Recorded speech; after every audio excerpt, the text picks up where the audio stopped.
Les amis, en général, il y a 3 erreurs que commettent les parents africains et qui entachent considérablement la stabilité financière de la famille. Après le départ, tout le monde commence à crier « Oh, papa est parti, oh, maman est partie, qu'est-ce qu'on va faire? Qu'est-ce qu'on va devenir ?»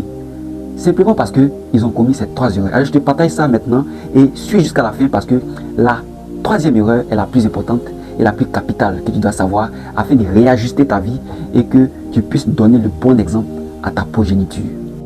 La première erreur que les parents africains font, c'est qu'ils n'enseignent pas à leurs enfants comment faire de l'argent. Généralement en Afrique, généralement chez nous, sur notre tropique, les gens ont tendance à être plutôt adaptés au système. Quand je dis adaptés au système, ça signifie que la plupart de nos parents sont allés à l'école et au final ont débouché sur un emploi. Alors, c'est factuel, ils ne savent même pas comment faire de l'argent. La seule façon de faire de l'argent, c'est d'aller se faire employer par quelqu'un. Ces parents-là, dans la plus grande partie, ne cherchent pas à créer de l'argent, ne cherchent pas à créer de la richesse. Ils ne savent même pas comment faire pour créer de la richesse. Pour ceux qui sont des paysans, pour la plus grande partie, n'apprennent pas réellement comment est-ce que les enfants puissent créer de la richesse à partir de ressources naturelles. Ils n'arrivent pas à inculquer à les enfants comment faire pour créer de la richesse à partir des ressources naturelles qu'ils ont. Généralement, certains des parents-là sont prospères durant leur vie et lorsqu'ils partent, c'est la débandade. Les enfants restent dans la pauvreté, les enfants restent dans la médiocrité financière.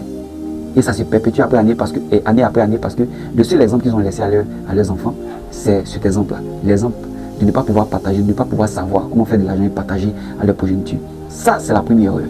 Et il faut falloir l'éviter.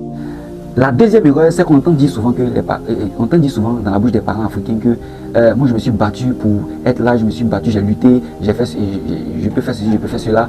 Moi je laisse le soin à mes enfants de faire pareil. Et ils sont prêts même à négliger l'éducation des enfants, ils sont prêts à négliger la stabilité familiale des enfants, juste parce qu'ils se disent que la même façon qu'ils sont battus, les enfants doivent faire autant.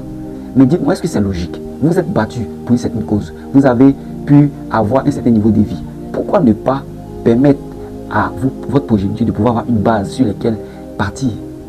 Généralement, on entend souvent dire que ah non, mais moi je n'ai pas besoin de construire une maison parce que ceux qui arrivent là, mes enfants vont lutter pour venir et puis c'est eux qui vont construire une maison. Mes enfants vont lutter pour venir et c'est eux qui vont bâtir d'immenses champs. On entend dire ça, je n'ai pas d'héritage à laisser. Généralement, on entend dire ça, je n'ai pas d'héritage à laisser. Je vais laisser quoi? Moi, mon petit argent que j'ai eu là, je vais venir encore faire pour que ceux-là vont en profiter. Mais où sommes-nous? Où sommes-nous? On voit les grandes fortunes dans le monde ici laisser des héritages. Pas forcément des héritages qui sont assez extraordinaires, mais une base sur laquelle les enfants puissent se positionner en appui avec l'éducation pour pouvoir se lancer et aller de l'avant. Mais en Afrique ici, c'est grave de ne pas avoir cette culture-là. Cette culture-là, on ne l'a pas. Et ce qui fait que dès que les parents sont partis aussitôt, la souffrance des enfants démarre.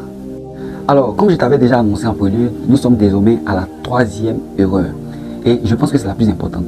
Déjà, abonne-toi, like et commente cette vidéo afin de pouvoir nous retrouver dans une prochaine vidéo. Alors, la 3e erreur, c'est que très souvent, quand il y a quand même des héritages qui sont laissés, quand il y a quand même des choses qui sont laissées, les parents n'éduquent pas les enfants sur la façon de gérer ça.